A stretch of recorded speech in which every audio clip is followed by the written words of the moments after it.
Aproveitei. Vamos lá, pessoal, coloca a Samira aí para falar com a gente. Samira Bueno, diretora executiva do Fórum Brasileiro de Segurança Pública, para discutir com ela, Zé, esse pacote do Flávio Dino. Muita gente achou um pacote prematuro, um pacote que não tem as coisas amarradas, outros acham que é uma medida provisória sobre rede social pode ter risco de censura, tem uma certa, um grau de controvérsia alto sobre a criação de uma Guarda Nacional, que depende de uma proposta de emenda constitucional. Vamos falar com a Samira. Boa noite, Samira. Obrigado por participar com a gente aqui. Boa noite, Kelly de Toledo. Boa noite para todo mundo que está nos acompanhando. Que cenário é Zé, esse vamos daí, lá, né? Samira? Eu estou sempre em algum lugar um tanto precário quando eu falo com o Toledo. Eu estou no aeroporto de Recife, voltando para São Paulo, mas que fique bem claro que eu Ah, vim a trabalho, eu não tá estava na certo, praia. tá certo. Não, porque da última vez que eu falei com a Samira, ela estava na Bahia, agora ela está em Recife, mas ela jura que ela está trabalhando, entendeu? Gente, tem que parar de criminalizar o lazer. A pessoa pode viajar Não para estou passear, para lazer. criminalizando, O não tenho importante é não nada tem que ficar contra, falando que estou com estava trabalho, inveja. não. Se tivesse na praia, estava valendo também. Não, só Não, estou com estava inveja, valendo e eu querido. gostaria, mas eu tenho pelo menos umas 100 pessoas como testemunha que eu fiquei das 9 da manhã até as 18 numa sala de hotel fechada participando de um evento, tá? Ninguém Então, Então, em merece. minha gostei de falar com a defesa, gente. Obrigado. Obrigado aí pela consideração. Não vai Olha perder só, o voo só, né, Samira, por nossa causa, por favor. não, não, não, vai demorar ainda. Fique Então em tá bom. paz. Samira, a pergunta é desse bloco. Qual é o ponto forte e qual é o ponto fraco do pacote antigolpe?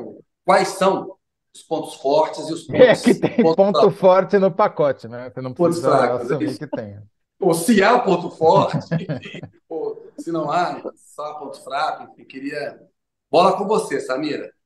Legal. Bom, gente, acho que a proposta de MP que fala sobre responsabilizar as plataformas, né, enfim, sobre criminalizar condutas na internet que atentem contra o Estado Democrático de Direito e responsabilizar as plataformas para ter uma previsão de derrubar conteúdo ilegal em no máximo 2 horas, multas. Me parece que isso é muito necessário. Acho que, do ponto de vista jurídico, vai ter um amplo debate aí sobre o que configura censura ou não, como definir o que é um atentado, né? O que é um conteúdo na internet que atenta contra o Estado Democrático de Direito ou não. Mas o fato é que isso, acho que, pelo menos desde a eleição de 2018, está muito claro que a gente precisa dialogar sobre como as fake news e como esse tipo de material tem sido reproduzido pelas redes, né, numa velocidade absurda e cria quase que um universo paralelo, né? Porque as pessoas elas deixam de acreditar em fontes oficiais e passam a acreditar que não vem no grupo no Telegram, no grupo de WhatsApp, no Facebook. Então me parece que isso daria para a gente chamar de um ponto forte. Ou seja, Embora eu Samira, o Bolsonaro postar um vídeo de um procurador, um promotor, questionando as urnas eletrônicas, dizendo que houve fraude, isso atenta contra a democracia, devia ser mais célere para se derrubar e se retirar isso e as plataformas se responsabilizarem, por exemplo. certamente, e acho que se a gente for pensar no modelo americano, isso de algum modo até houve uma tentativa, né? O Trump que tem a sua conta suspensa no Twitter, quando o Trump perde a eleição e, né, aquele pré-capitólio ali, que ele começa a disseminar uma série de fake news, até a Fox News interrompe a programação e fala, não, a gente não vai transmitir esse tipo de conteúdo, porque isso é falso, isso atenta contra o Estado Democrático de Direito. E Então, tem um fato inegável, né, Samira, que é todos esses eventos que se tornaram corriqueiros, a começar daqueles distúrbios em Londres, depois a Primavera Árabe, etc., todos eles foram posteriores à massificação das plataformas principalmente as de mensagem instantânea, tipo WhatsApp e Telegram. Não é uma coincidência, né? Tem um fato, a ascensão da direita e o poder de coordenação desses movimentos de, que provocam a desinformação, que promovem a desinformação, vem a reboque dessas novas tecnologias que nunca foram regulamentadas porque elas não existiam, né? A gente não tinha parâmetro para regulamentar. Agora a gente tem, a gente sabe o tamanho do estrago que elas provocam. Exato, e acho que tem que ter limites, tem que ter regulamentação, e, e a gente não pode achar que qualquer coisa que é postada ou falada por aí é liberdade de expressão. Né? Acho que esse é outro debate que a gente precisa ter. Né? Dependendo do que você está postando, do conteúdo que você está reproduzindo, não é liberdade de expressão. Né? Viver numa democracia não é uma garantia de que você vai ter é, poder postar e se manifestar sobre os mais variados assuntos de formas absurdas, né? Reproduzindo racismo, homofobia, e atentando contra a democracia. Então, acho que é Uhum. importante também enquadrar isso Liberdade e de deixar muito expressão claro. não pode cometer cometimento de crime. Não, E não pode. democracia não é vale tudo, né? Não é Não vale MMA. tudo. Então assim, a gente não pode confundir, porque a liberdade não é liberdade de expressão. Quando você está incentivando condutas criminosas, quando você está reproduzindo é, é, é, mensagens racistas, homofóbicas, xenófobas, isso não é liberdade de expressão. Né? Então, me parece que isso seria um ponto forte. Agora, vamos para os pontos fracos. Na verdade, o grande ponto fraco. Eu, honestamente, não consigo entender qual que é a lógica de criar a Guarda Nacional.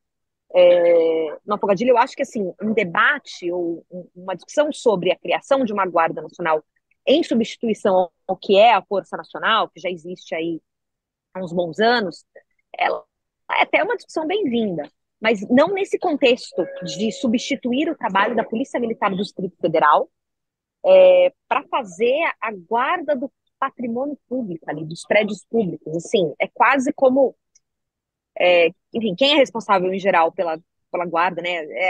São as guardas municipais.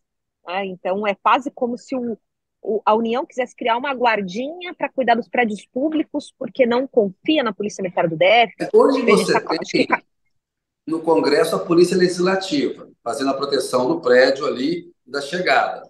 O Palácio do Planalto tem um batalhão lá, os militares deveriam fazer. O Supremo tem um esquema de segurança. A ideia deles seria ampliar isso para uma proteção aos monumentos, aos palácios. Agora, a polícia militar deveria ter ser capaz de fazer essa proteção, não é isso?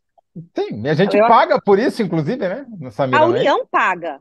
Não, e não é só que a gente paga com o nosso imposto. A União paga o salário da Polícia Militar do DF. O interventor deu uma declaração, falou hoje, enfim, numa entrevista, que confia no trabalho da Polícia Militar do DF, que né, deixou claro que, na visão dele, o que aconteceu são desvios individuais de conduta, não é um problema institucional. Se não é um problema institucional, por que estamos discutindo a criação de uma guarda para substituir o trabalho da Polícia Militar naquilo que é a essência dela no território, que é a manutenção da ordem? É, uma coisa é o Congresso ter a sua guarda para fazer, enfim, a proteção do prédio. E ok, E né? dos parlamentares dentro do Parlamentares. prédio, né? Dentro do prédio. Agora, o que foi anunciado é que ela substituiria, inclusive, a Força Nacional. Hoje, a Força Nacional, ela é mobilizada para situações de alto risco para apoiar os estados, né? Assim, para quem não sabe, é, os, os, os, os membros da Força Nacional, porque não é exatamente uma polícia, né? Ela não existe, ela não está prevista na Constituição, eles são agentes dos estados, das polícias civil, militar, técnico-científica, bombeiros, que são cedidos para a União paga uma diária para eles, que é como complemento ao salário, mas o próprio Estado continua pagando, custeando não só o salário, como as obrigações trabalhistas, previdência, e eles ficam cedidos por um tempo determinado para atuar em é, crises em territórios indígenas, rebelião em presídios, multirão para investigação de homicídios, então tem muito inquérito se acumulando, então eles vão lá e fazem um mutirão, vão os investigadores, vão os delegados para poder tentar esclarecer o máximo de homicídios, ou tem algum problema sério de perícia num determinado local, teve um grande desastre, desloca membros da Força Nacional para apoiar o Estado. Então ela é sempre uma força de apoio. Você criar a Guarda Nacional, você está falando que você vai ter um efetivo fixo ali na esplanada para fazer algo que é de atribuição da Polícia Militar do DF. Então, me parece que a gente está criando um problema para solucionar algo enfim, que a gente também não conseguiu resolver, que foi os ataques do dia 8 e a responsabilização dos policiais militares envolvidos que se omitiram, tiraram selfie, foram tomar água de coco, mas não impediram a invasão, né? E aí eu vou perguntar para você, com perdão, com o aval do Kennedy, se ele me der, é o seguinte: vocês do Fórum Brasileiro de Segurança Pública há muitos anos vêm alertando para a bolsonarização e a radicalização política dos policiais de várias polícias, de vários estados, não só da Polícia Militar, também da Polícia Civil, mas principalmente das polícias militares. E garante que um membro de uma guarda nacional não se radicalize no futuro. Não, a gente não tem nenhuma garantia porque a gente não resolveu o problema anterior, que é o da, da excessiva radicalização e politização das forças policiais no Brasil, né? Isso é algo que a gente está vendo, e se a gente não solucionar isso, é isso, acho que assim, a gente está tentando, ao invés de resolver um problema que já vem de anos, a gente está criando um outro problema. Então, não só vai ter um problema de seleção, que é isso, também podem ser policiais radicalizados de extrema direita e que vão atentar contra o Estado Democrático de Direito, que vão ser selecionados para essa nova função, como a gente também não resolve o problema anterior, que é o que a gente faz com os policiais que se envolveram, que claramente foram omissos no 8 de janeiro. Como a E gente pior, resolve, Samira? Como resolve bom, essa bolsonarização das polícias? Claro, primeiro é punindo quem cometeu agora. Agora, assim, quem não cometeu os crimes, mas é bolsonarista e se radicalizou politicamente em várias polícias militares no país. Como resolve isso? Como é que começa a olha, resolver? eu diria que não tem algo que a gente vai fazer do dia para a noite, tá? Porque isso também não é um processo que aconteceu do dia para a noite, né? São anos de ascensão da extrema direita e essa radicalização ela está posta na sociedade também, né? Mas a gente tem destacado duas ações que me parece que são fundamentais. A primeira é determinar regras mais claras e mais rígidas para essa migração de policiais para as candidaturas, né, para a política, basicamente. Então, hoje, o policial que ele resolve se candidatar a um cargo eletivo, ele se desvincula da força policial, sai candidato a vereador, deputado, o que for, e se ele não for eleito, ele volta para a função. Algo, por exemplo, que não existe para um promotor do Ministério Público ou para um juiz. Tem que, né, se desvincular da carreira. O policial não precisa disso se ele tiver 10 anos de serviço. Esse me parece que é um ponto central. Se a gente não discutir essa excessiva politização e essa migração de policiais para a política e essas idas e vindas, esse policial ele é candidato, aí ele não é eleito, ou ele é eleito para o mandato, depois, enfim, tudo isso eu acho que tem sido muito pernicioso para a nossa democracia. Houve Devia ter uma debate no ano passado no quarentena, né? Congresso, Não podia sair assim e ser candidato. Devia ter uma quarentena. Tem que isso foi Só que tem deixar debatido um no preço. Congresso. fora, né? Tem que ter um preço. É isso, é muito fácil você tentar a vida na política e se não der. E aí o que que acontece? Esse policial que tem intenção de tentar a vida na política, ele vai se radicalizar e ele vai radicalizar o seu discurso porque é isso que dá like. E ele entende que é nas redes sociais que ele vai se projetar, né? E aí a gente tem um tanto de exemplos de policiais com 1 milhão e meio de seguidores nas redes sociais, postando, né, as coisas Sempre naquele mais estilo Rambo, né? absurdas. Estilo que não respeita direito humano, matar bandido, aquele estilo Rambo. Ou até pior, né? Como aquele Exatamente. policial militar do Rio de Janeiro que foi eleito e perdeu o mandato com acusação de estupro. O Gabriel Monteiro. Exatamente. Então, assim, tem várias histórias, né, de policiais expulsos por simularem operações que nunca existiram, porque, enfim, que aí filma e isso chama atenção nas redes sociais, então, assim, e o que leva ao segundo ponto, que é regulamentar a rede social de policial. É o policial como um agente público que está ali, né, atuando em nome do Estado, ele também não pode ter a liberdade, né, ilimitada de postar o que ele achar que ele deve postar e de, inclusive, de gravar qualquer imagem no seu dia a dia de trabalho e tornar isso público. Então, é muito comum, por exemplo, que policiais postem fotos de suspeitos. Olha aí duas boas É... sugestões para o pacote do Dino. O Oi? Dino podia ouvir sugestões da Samira, por exemplo. Colocar no pacote. Dino! Escuta eu, Dino! Estou falando sério. Talvez, não, estou falando Estou sério. falando Eu acho que sério. eu também estou falando sério, porque eu acho que faltou ouvir a sociedade, porque esse pacote saiu assim, né? É, Tudo bem, veio em cima da urgência, mas acho que faltou discussão, né? mas aí eu reforço algo que a gente já conversou em outras oportunidades, Toledo, e fala aqui para o Kennedy também. Acho que o Dino tem, claro, ele acabou, né? O governo completa um mês agora, eles estão montando as equipes, tem um enorme desafio, né? Um enorme passivo, mas o Dino precisa olhar para a segurança pública. Ele é um juiz que sentou na cadeira com cabeça de juiz e achou que não precisava dialogar com as polícias, que o Ministério da Segurança Pública era uma bobagem, que ele podia adiar essa pauta. Uma semana de governo, ele entendeu que não dá para adiar essa pauta, né? Então, eu acho que ele vai ter que agora correr atrás do prejuízo, porque eu diria que a área mais sensível para o Ministério da Justiça hoje é a segurança pública, né? Então, ele vai sim, ele vai precisar ouvir a sociedade. Acho que, né, a Secretaria Nacional de Segurança Pública tem um desafio aí que é colocar, né? Assim, eu sei que estão rolando as nomeações ainda, é isso, eles estão montando equipe. Só que o mundo está acontecendo, né?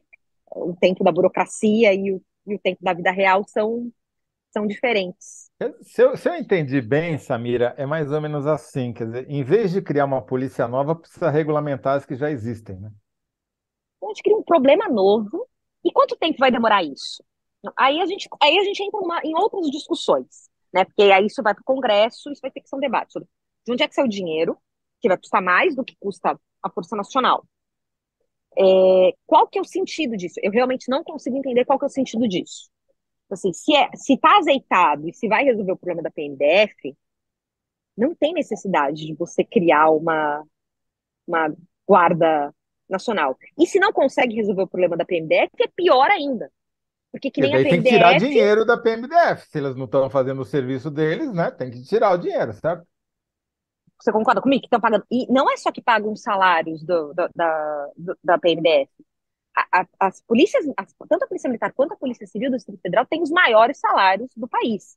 Tanto que toda discussão nas associações policiais sobre piso salarial é balizada a partir do salário do Distrito Federal, que é o melhor, né? Então, assim, são bem remunerados, estão com efetivo relativamente em dia, comparando com outros estados que têm um déficit enorme. Então, e aí? O que a gente vai fazer? E o que aconteceu hoje, hoje, esse mês, na PMDF, é um pouco, né, a tragédia anunciada. É um pouco do que poderia ter acontecido no Ceará em 2020, quando a Polícia Militar parou em fevereiro de 2020. Um processo que foi interrompido pela pandemia. A gente tem esse processo de radicalização em outras polícias do Brasil. Não é só na PMDF. O que o governo federal vai fazer diante disso? Acho que essa é uma questão que o Dino, em algum momento, vai ter que responder. Qual que é o projeto do governo federal de política nacional de segurança pública e para dialogar com as instituições policiais? Por que as polícias se radicalizaram? Né? E isso é algo que ele vai ter que procurar entender, e um quadro que vai ter que reverter, porque, veja, não dá para ignorar isso. A gente fez uma pesquisa essa semana e os próprios policiais reconhecem que a excessiva politização e radicalização está afetando o trabalho na ponta. Os policiais reconhecem que isso é um problema. Então, não pode ser um não assunto. Estou no aeroporto, né, gente? Vocês notaram. Perdão. Vamos para cima, Zé. Vamos lá. Qual é o ponto forte e qual é o ponto fraco, então, do pacote antigolpe, na síntese da Samira? Eu diria Ponto que pelo que forte, ela MP, falou, né? vamos lá. Ponto forte é regulamentar as redes e o ponto fraco é criar uma nova polícia sem regulamentar as que já existem. Boa. Fazer caber isso Criação. em Em 75 caracteres. 75 aí. Quero ver a Marina fazer essa mágica. E vamos voltar com Criação o da Guarda programa para Nacional discutir mais não faz profundamente, sentido. Samira, as razões aí dessa radicalização, que é diferente da bolsonarização, elas se interconectam ali, elas têm uma. Mas tem graus de diferença ali. A gente pode voltar com um programa sobre isso uma hora aí, Zé. Certamente. Aí dá para. A Samira já é colunista aqui do nosso programa, né, querida? Craque, Temos que. É que ela ficou muito tempo de férias, né, no litoral para com nordestino. isso, deixa ela Uma descansar. semana! Uma semana de férias. Uma semana de férias e Meu os golpistas resolveram acabar com a República. Que foi uma semana assim, né, um pouco atribulada, eu diria, mas tudo bem. Foi. É. No Brasil não deixa a gente tirar Falar que férias, o né? paulista não tem Pior, jeito. não, mas pior O que cientista paulista social é adora ser fazer isso. jornalista, né? É Para de verdade. reclamar das férias, Toledo. Para Não, com isso. imagina, só Deixa tô, a tô moça tirar as férias agradecendo. Tô dela. agradecendo a Samira, imagina. Samira, obrigado, viu? Boa viagem para Obrigada. você, boa noite, valeu mesmo. Bom Tchau, voo, Kennedy. Samira. Tchau, Obrigado, Toledo. viu? Obrigada. Tchau, tchau. Boa noite. Vamos lá, Zé. Então, ó,